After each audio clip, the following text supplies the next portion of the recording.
Of all the kings or sultans who sat on the throne of Kashmir, Zain-ul-Abidin or Budshah was undoubtedly the greatest.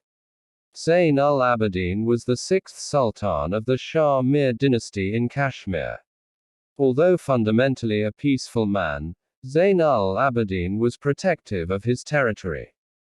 Operating from Naushahara, the capital he founded, he had a strong army but was not known for conquests like his grandfather Shihab-ud-Din. However, he defended the territory he inherited. Throughout his half-a-century rule during 1420 to 1470 he sent his army to Gilgit and Baltistan many times to retain the desert as part of his state. He opened many schools, colleges and also built hostels where board and lodging were free for poor students. The Sultan sent his agents to all the neighboring countries to collect manuscripts or their copies for a huge library he had set up in his palace.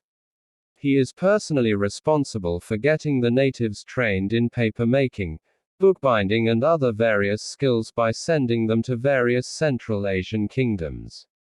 Besides, having keen interest in promoting agriculture in Kashmir, Zain-ul-Abidin's greatest contribution was in the fields of arts and crafts.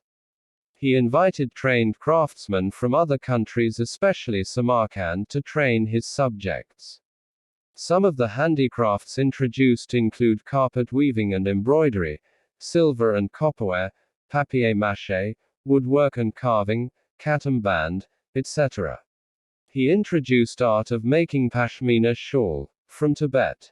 The Budshah was not only a patron of learned men, he was himself a scholar and a poet. He knew Sanskrit, Persian and Tibetan. Mahabharata and Rajatarangini of Kalhana were translated into Persian on his orders. Zain-ul-Abidin was the author of a new chapter of tolerance, mutual goodwill and coexistence in the history of Kashmir. He abolished the Jizya tax and allowed the Hindus to build their temples and follow the personal law according to the Dharmashastras. He is credited for inspiring the genesis of Kashmiriyat, a socio-cultural ethos of religious harmony and Kashmiri identity. Thanks for watching. Do like and follow our page at Extra Modern.